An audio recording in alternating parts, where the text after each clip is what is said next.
ስትናደዱ አትናገሩ። ተናዳችሁ የምትናገሩት ነገር ኦልሞስት ኦልዌይስ ስህተት ነው። ተናድጄ የምናገረው ነገር ንዴቴን ሊያወጣልኝ ይችላል፣ ደስታ ሊያመጣልኝ ይችላል። ግን ተናድጄ ስጮህ፣ ተናድጄ ስናገር ግን ኦልሞስት ኦልዌይስ ስህተት ነው። ስትናደዱ አትናገሩ። ወክ አድርጉ ወይ ሌላ ነገር አድርጉ እንጂ ቃላት እንዳይወጣችሁ ተጠንቀቁ። በጣም ስትደሰቱ ደግሞ ቃል አትግቡ፣ ፕሮሚስ አትግቡ። በጣም ተደስተን የምንገባቸው ቃላቶች ደግሞ የማንጠብቃቸው ነው የሚሆኑት።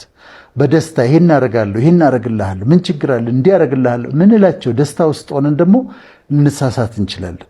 ምን ማለት ነው? አንደበታችን በስሜቶቻችን አይገሩ። አንደበታችን መመራት ያለበት በማይንዳችን ነው፣ በሐሳብ ነው፣ በኮግኒሽን ነው። ስለዚህ ይሄንን ማድረግ አለብን። ከመናገራችን በፊት አስበንበት እንናገር።